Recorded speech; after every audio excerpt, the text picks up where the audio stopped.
Bombay golden diamonds, ഹൃദയത്തോട് ചേർത്ത് വയ്ക്കാം. കഴിഞ്ഞ മെയ് മാസം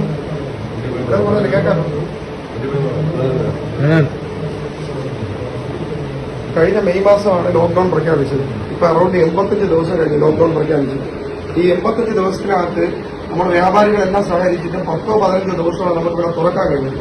നമ്മൾ പറയുന്നത് TPRന്റെ അശാസ്ത്രീയതയാണ്. TPRന്റെ അശാസ്ത്രീയ DMO വരെ അക്സെപ്റ്റ് ചെയ്ത, കളക്ടർ വരെ അക്സെപ്റ്റ് ചെയ്ത കാര്യമാണ് TPRന്റെ അശാസ്ത്രീയത. കാരണം എന്ന് വെച്ചാൽ കാസർഗോഡ് കഴിഞ്ഞ ആഴ്ച ന്യൂസ് പേപ്പറിൽ കണ്ടു, ഒരാളെ ടെസ്റ്റ് ചെയ്തപ്പോൾ പോസിറ്റിവിറ്റി അയാൾക്ക് മാത്രം പോസിറ്റീവ്, ഒറ്റ ടെസ്റ്റിൽ 100% പോസിറ്റീവ്. അവിടെ ലോക്ക്ഡൌൺ TPR മാനദണ്ഡമാണെങ്കിൽ 10 പേർ ഈ എല്ലാ ആഴ്ചയും വന്ന് മൂക്കിൽ കുത്താൻ വേണ്ടി ആരും വരില്ല, വിളിച്ചാൽ തന്നെ വരില്ല. അസുഖബാധിതരെ ടെസ്റ്റ് ചെയ്യത്തില്ല. അപ്പൊ അസുഖം സിംറ്റംസ് കാണിക്കുന്നവരാണ് നെടുമങ്ങാട് ഹോസ്പിറ്റലിൽ പോയി ടെസ്റ്റ് ചെയ്യുന്നത്. അതിൽ 10 പേരെ ടെസ്റ്റ് ചെയ്താൽ 5 പേര് പോസിറ്റീവ് ആവുന്നു. TPR 50%. അപ്പോൾ അസുഖം ഇല്ലാത്തവരെ നമുക്ക് കൂടുതലായിട്ട് കൊണ്ടുവന്ന് ടെസ്റ്റ് ചെയ്യിപ്പിച്ച് TPR പറഞ്ഞാൽ ഒരിക്കലും നെടുമങ്ങാട് മുനിസിപ്പാലിറ്റി Aയിൽ ഒരിക്കലും എത്തത്തില്ല. എന്തുകൊണ്ട്? തിരുവനന്തപുരം കോർപ്പറേഷൻ Bയിൽ തന്നെ നിൽക്കുന്നുണ്ട്. 50 പരം ഹോസ്പിറ്റലുകളും 200 പരം ലാബുകളും അവിടെ ഉണ്ട്. കിംസ് പോലുള്ള വലിയ ഹോസ്പിറ്റലുകളിൽ കൂട്ടിരിപ്പുകാർക്കും മെഡിക്കൽ കോളേജിലും അതുപോലുള്ള എല്ലായിടത്തും കൂട്ടിരിപ്പുകാരും ആവശ്യങ്ങൾക്കുള്ളവരെല്ലാവരും ടെസ്റ്റ് ചെയ്യുന്നു. ഡെയിലി 200-300 ടെസ്റ്റ് അവിടെ കിംസിന് മാത്രം നടക്കുന്നുണ്ട്. അപ്പൊ ആ ടെസ്റ്റിന്റെ അടിസ്ഥാനത്തിലാണ് അവിടെ B കാറ്റഗറിയിൽ നിൽക്കുന്നത്. നമ്മൾ ഈ TPR മാനദണ്ഡം അടിസ്ഥാനപ്പെടുത്തിയതിനു ശേഷം ഇന്ന് വരെ തിരുവനന്തപുരം കോർപ്പറേഷൻ Bയിലായിട്ടില്ല. തിരുവനന്തപുരം കോർപ്പറേഷനിലെ 25-ാം തീയതി കണക്ക് പ്രകാരം 2270 പേരാണ് അവിടെ പോസിറ്റീവായിട്ടുള്ളത്. എന്നാൽ നെടുമങ്ങാട് മുനിസിപ്പാലിറ്റിയിൽ വരെ 210 പേരാണ്. അപ്പോൾ നെടുമങ്ങാട് മുനിസിപ്പാലിറ്റിയിൽ 210 പേര് പോസിറ്റീവ് ആകുമ്പോൾ അവിടെ D കാറ്റഗറി ആവുകയും 2270 പേര് കോർപ്പറേഷനിൽ പോസിറ്റീവ് ആകുമ്പോൾ അവിടെ B കാറ്റഗറിയിലോട്ട് പോയി എല്ലാം തുറന്നു കൊടുക്കുകയും ചെയ്യുന്ന സംവിധാനം ഏത് അടിസ്ഥാനത്തിലാണെന്ന് അറിഞ്ഞൂടാ. ഇവിടെ നമ്മളെ തൊട്ടടുത്ത് കിടക്കുന്ന 25-ാം തീയതി കണക്ക് പ്രകാരം ഞാൻ പറഞ്ഞുതരാം. തിരുവനന്തപുരം ഇവിടെ അടുത്ത് കിടക്കുന്ന 90 കേസുള്ള വിതിരയും 65 കേസുള്ള അരുവിക്കരയും D കാറ്റഗറിയിലാണ്. എന്നാൽ B കാറ്റഗറിയിലാണ്, Bയിലാണ്. പക്ഷെ 44 കേസുള്ള കോഴിക്കോട് Dയിലാണ്. അപ്പൊ കോവിഡ് രോഗികൾ കൂടുതലുള്ള സ്ഥലങ്ങൾ B ആയിട്ട് തുറന്നു കൊടുക്കുകയും കുറഞ്ഞ രോഗികളുള്ള സ്ഥലങ്ങളെല്ലാം D ആയിട്ട് അടച്ചുപൂട്ടുകയാണ് ചെയ്യുന്നത്. അപ്പൊ കൂടുതൽ ടെസ്റ്റ് ചെയ്യാൻ വേണ്ടി നമ്മളിപ്പോ എല്ലാവരെയും കൊണ്ടുവന്നൊരു മാസ് ടെസ്റ്റിംഗ് നടത്തിക്കൊണ്ടിരുന്നിട്ട് കാര്യമില്ല. അത് നമ്മൾ കഴിഞ്ഞ പ്രാവശ്യം നല്ല റിസ്ക് എടുത്ത് ഒരുപാട് പേര് ടെസ്റ്റ് ചെയ്യണം. വ്യാപാരികളുടെ 225 പേരാണ് നമ്മൾ ടെസ്റ്റ് ചെയ്തത്. 225 പേർക്ക് നെഗറ്റീവാണ്. ഓരോ കടയിലുള്ള എല്ലാവരെയും ടെസ്റ്റ് ചെയ്തു. ഇതാ ഇപ്പൊ ഇന്നലെ ഉൾപ്പെടെ നമ്മൾ ടെസ്റ്റ് ചെയ്തിട്ടുണ്ട്. ഒരു കടയിൽ പോലും റിപ്പോർട്ട് ചെയ്യപ്പെടുന്നില്ല. ഇവിടെ അടച്ചിടുന്ന മാനദണ്ഡം ചെരുപ്പ് കട, തുണിക്കട, ഫാൻസി കട, ഇതൊക്കെയാണ്. ചെരുപ്പ് പൊട്ടിയവനല്ലേ ചെരുപ്പ് വാങ്ങിക്കാൻ പോകത്തുള്ളൂ, ചെരുപ്പ് പൊട്ടാത്തവൻ പോകത്തില്ലല്ലോ. അപ്പോൾ ഫാൻസിയിലും തുണിക്കടയിലും ആൾക്കാർ പോകുന്നതെന്ന് പറഞ്ഞാൽ ആവശ്യ സാധനങ്ങൾക്ക് മാത്രമേ പോകത്തുള്ളൂ. ആവശ്യമില്ലാതെ ആരും പോകില്ല. നമ്മളെ ബുദ്ധിമുട്ടുകൊണ്ട് പറയുകയാണ്. കാരണം കഴിഞ്ഞ 4 മാസമായിട്ട് അടച്ചിട്ടാണ്.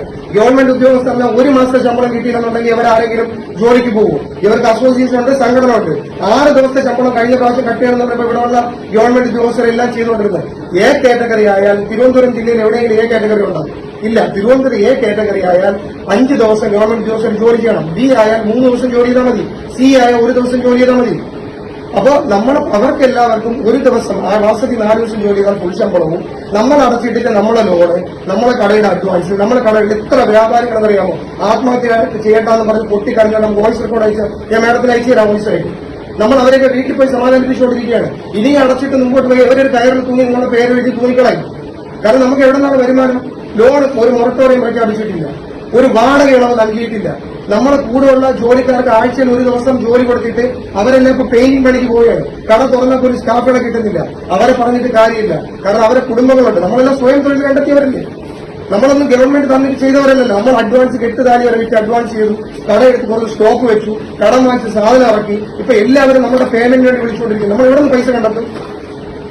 ഈ Bയും Cയും Dയും അസുഖം നമ്മളും പറയുന്നു കോവിഡ് വരണം, നമുക്ക് നമ്മുടെ ജീവനിൽ കൊതിയുണ്ട്, നമുക്കും ജീവിക്കണം. പക്ഷേ ഇത് മൈക്രോ കണ്ടെയ്ൻമെന്റ്സ് ആണ്. ഇത് നിജപ്പെടുത്തണം, വാർഡ് തലത്തിൽ നിജപ്പെടുത്തണം. വാർഡ് തലത്തിൽ നിജപ്പെടുത്തിയിട്ട് അവിടെ ബാധ്യത വന്നാൽ അവിടെ കണ്ടെയ്ൻമെന്റ് അടച്ചിട്ടുകൊണ്ട് അവിടെ നിന്ന് ആൾക്കാർ പുറത്തു വരാത്ത രീതി ചെയ്യണം. ഇതൊരു മുനിസിപ്പാലിറ്റിയിലെ വ്യാപാര സ്ഥാപനങ്ങൾ മുഴുവൻ അടച്ചിട്ടിട്ട് ഇവിടെ നിന്ന് തിരുവനന്തപുരത്തേക്കും ഇവിടെ നിന്ന് അടുത്ത സ്ഥലങ്ങളിലേക്ക് പോകാൻ വലിയ പാടൊന്നുമില്ല. ഇവിടെ ഉള്ള എല്ലാവരും കൂടെ ഇവിടെ നിന്ന് കയറി തിരുവനന്തപുരത്ത് പോയി സാധനം വാങ്ങിച്ചിട്ട് വരും. അപ്പൊ ഇവിടെ ഉള്ള വ്യാപാരികൾക്ക് കച്ചവടം ഇല്ലാതാണ്. ഇവിടെ എങ്ങനെയാണ് കോവിഡ് കുറയുക? കഴിഞ്ഞ 80 ദിവസം നമ്മൾ നോക്കിക്കൊണ്ടിരിക്കണല്ലേ. നമ്മൾ നിങ്ങളുമായിട്ട് സഹകരിക്കാൻ പൂർണ്ണമായിട്ട് നമ്മൾ കൂടെ ഉണ്ടാവും. നമ്മൾ നിൽക്കുന്നുണ്ട്. പക്ഷെ നമ്മളെ അവസ്ഥ മനസ്സിലാക്കാൻ ആരുമില്ല. നമ്മളിവിടെ കളക്ടറെ കാണാൻ പോയപ്പോൾ അവരെല്ലാം പറയുന്നത് തന്നെ കോവിഡ് വിദഗ്ധ സമിതിയിലേക്ക് ഇവരെ ഒരു ശുപാർശ എടുക്കുന്നില്ല. മന്ത്രിക്ക് മിനിസ്റ്റർ നമ്മളുടെ വാക്ക് 3 ദിവസം നമുക്ക് തുറന്നുതരാമെന്ന് പറഞ്ഞു. നമ്മൾ സംസാരിച്ചപ്പോൾ കളക്ടർ ആ സമയത്ത് മിനിസ്റ്റർ നമ്മളെ നോക്കി വെച്ച് വിളിച്ചു. കളക്ടറിന് ഓർഡർ കൊടുത്തു 3 ദിവസം നെടുമങ്ങാട് തുറന്നു കൊടുക്കണമെന്ന്. പക്ഷെ മിനിസ്റ്റർ ഉൾപ്പെടെയുള്ള ആൾക്കാർ പറയുന്നതെന്ന് പറഞ്ഞാൽ കോവിഡ് വിദഗ്ധ സമിതിയിലേക്ക് ഈ TPR മാനദണ്ഡത്തിൽ അവർക്ക് ഒരു ഇടപെടലുകൾ നടത്താൻ പറ്റുന്നില്ല. അപ്പൊ നമ്മൾ എന്ത് ചെയ്യും? നമ്മൾ ആത്മഹത്യ ചെയ്യണോ? ഇവിടെ ബിവറേജ് തുറന്നു വിട്ട് അവിടുത്തെ കമ്പി പിടിച്ച് എത്ര പേർക്കാണ് രോഗബാധിതരുണ്ടാവുന്നത്? ഇവിടെ കാസർഗോഡ് തിരുവനന്തപുരത്തേക്ക് ഒരു KSRTC ഓടുമ്പോൾ ടിക്കറ്റ് കൊടുക്കുന്ന ഒരേ കണ്ടക്ടറാണ്, ഒരേ കമ്പിയിലാണ് പിടിക്കുന്നത്. എവിടെയെങ്കിലും സാനിറ്റൈസർ യൂസ് ചെയ്യുന്നുണ്ടോ? അപ്പം വഴികളിലെല്ലാം കയറുന്നവർക്ക് എല്ലാവർക്കും കോവിഡ് ഉണ്ടാവും. ബസ്സിൽ കൂടാ ഏതെങ്കിലും പോലീസുകാർ ബസ് ഇറങ്ങിയിട്ട് ഇത്ര ആള് കൂടുതലാണെന്ന് നമ്മൾ പെറ്റിയടിച്ചിട്ടുണ്ടോ? ഇതുവരെയും ചെയ്തിട്ടില്ല. കാരണം നിവർത്തികേട് കൊണ്ടാണ് നമ്മൾ ഇത്രയും രൂക്ഷമായിട്ട് സംസാരിക്കുന്നത്. ഇനിയും പിടിച്ചിരിക്കാൻ നമുക്കാവില്ല. ഓരോരുത്തരും ഭയങ്കരമായ ആത്മഹത്യാ വക്കിലാണ്. എത്ര 4 മാസമായില്ലേ? 4 മാസം നെടുമങ്ങാണ്ട് വായിച്ച് 1,60,000 വാടക ഡ്യൂ മാത്രമായിട്ടുണ്ട്. പിന്നെ ലോൺ അടയ്ക്കാത്തതിന് ബാങ്കുകൾ വിളിച്ചുകൊണ്ടിരിക്കുന്നുണ്ട്. നിങ്ങളെപ്പോലെ തന്നെയാണ് നമുക്കും ബാധ്യതകളുള്ളത്. നമുക്കും പൈസകൾ അടയ്ക്കണം. ഗവൺമെന്റ് അടച്ചിടൂ DBC എന്ന് പറഞ്ഞ് തിരിച്ചുകൊണ്ടിരിക്കണല്ലേ. എന്താണ് DBCയുടെ മാനദണ്ഡം? എന്തെങ്കിലും കാരണങ്ങളുണ്ടോ? ഇവിടെ നിങ്ങൾ അടച്ചിടൂ. നിങ്ങൾ നെടുമങ്ങാട് മുഴുവൻ അടച്ചിട്ടിട്ട് നിങ്ങൾ പൂർണ്ണമായിട്ട് അടച്ചിട്ട് 1 മാസം നമ്മൾ സഹായിക്കാൻ തയ്യാറാണ്. അടച്ചിട്ടിട്ട് നിങ്ങൾ ചെക്ക് ചെയ്യും. എന്നാലും ഒരാഴ്ചയെ പറ്റത്തുള്ളൂ. ഒരാഴ്ച, ഒരു 3 ദിവസത്തേക്ക് വേണ്ടിയാണ് നമ്മൾ കുറെ ആൾക്കാർക്ക് ടെസ്റ്റ് ചെയ്യണം. അടുത്ത ആഴ്ച വീണ്ടും 10 വരെ ടെസ്റ്റ് ചെയ്ത് 5 വരെ പോസിറ്റീവായ 50% പോയി വീണ്ടും അടച്ചിടുന്നത്. ഇത് എങ്ങനെ നമ്മൾ നിയന്ത്രിക്കും? എങ്ങനെ മുമ്പോട്ട് പോകും? വളരെ ബുദ്ധിമുട്ടാണ്. ഇത് അടിയന്തരമായിട്ടൊരു പരിഹാരം നമുക്ക് ഉണ്ടാക്കി തരണം. നമുക്ക് ഇനിയും പിടിച്ചിരിക്കാൻ പറ്റത്തില്ല.